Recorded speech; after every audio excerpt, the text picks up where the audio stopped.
Welcome, Mr. Margalit. You are CEO of mDirect.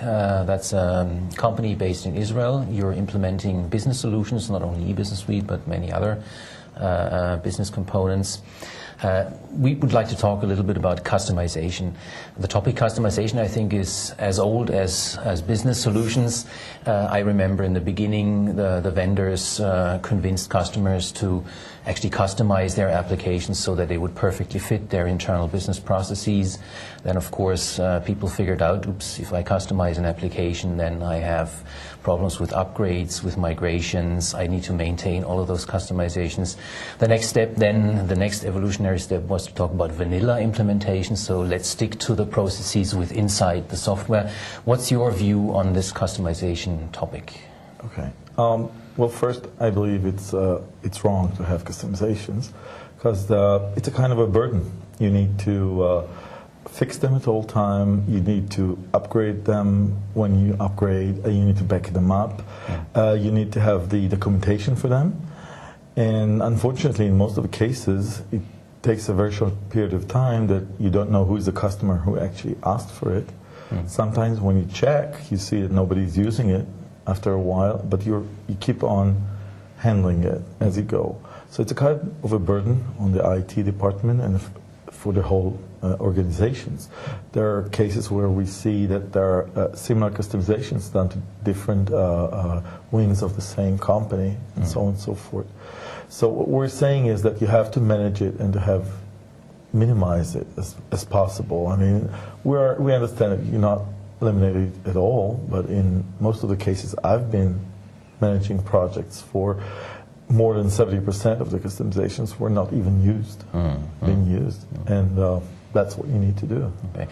But still, the approach of customizing an application so that it fits this one specific customer is, in fact, an intriguing way of doing things when you look at it in the first place.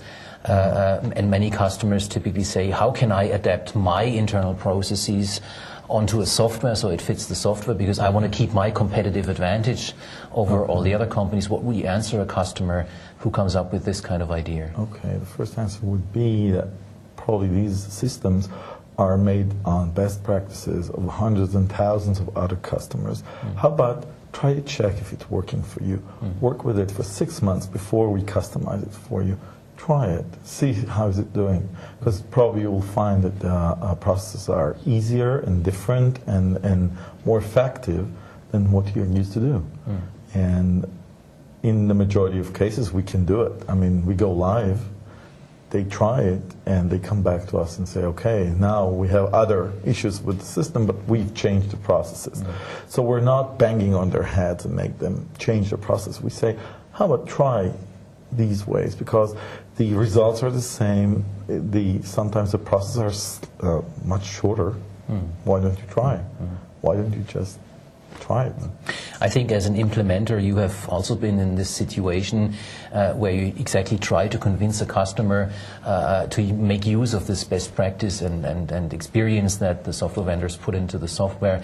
Do you have special techniques in a project in the beginning when you do the requirements management to show the customer that the software actually can do what is supposed to do in that case? Do you use special tools or techniques to convince the customer?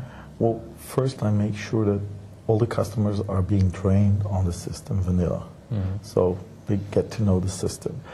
In most of the cases, we learn about their processes as we do the detailed design, the very first stage of the project, and we map things into it.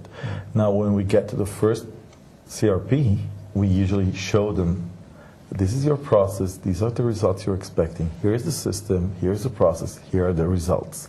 And then they can see that it is actually matching. What we avoid doing is trying to use their own data, because usually they want to see their data on the system, which will take us months to get there. So we just show them a general, this could be this customer doing that thing, here is the result. Is it working for you? And if they're usually broad-minded to see that that could work for them. And we tell them we'll have the second CRP, and there you would see your data working on the system already. And as we go, you would realize that there are ways to do things differently. So using not the customer's data is probably a way to focus rather on the processes than on my specific business and my specific problems that I have. Is that correct? Well, it's actually the other way around. It's taking him out of his little box and looking at how does it look in the other sites, other places in the world, and using a general idea. I mean, you can map one-to-one. This is the process. Probably that was the vendor you were trying to purchase from, and these are the issues you handle throughout the process. But come out of the box. Step out of the box and let's go through a process. Don't stay there and say, I want my data, my process, my reports, my everything. And that's what we do, just take them out of the box. So I assume that when you look back on the experience of past implementation projects, you would say that this is the more efficient way? Yes. I mean, we have to realize that they're in panic. We're moving them through a change management. We're actually doing some changes. And I'm used to do this for 20 years. Now you want me to do it the other way around.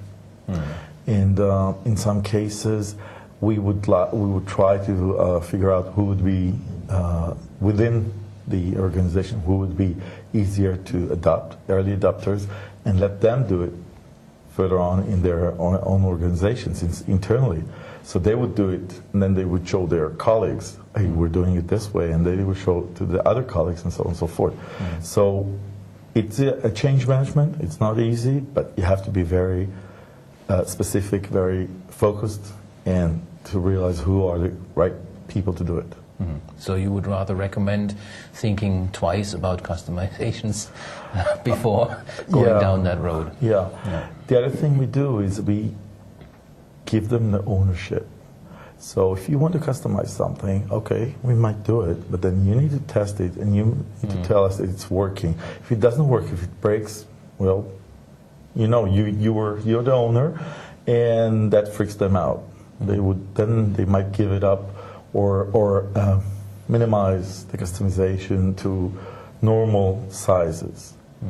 In other cases, and that happened, that we might consider using a third-party system, which would be answering specific requirements. We do that usually after going live, when people come in and say, okay, it's not working for us, rather than changing the major system to do something else. We have examples for that as well. Okay. Well, then thank you very much for those very interesting insights. Thank you for being with us. Thank you.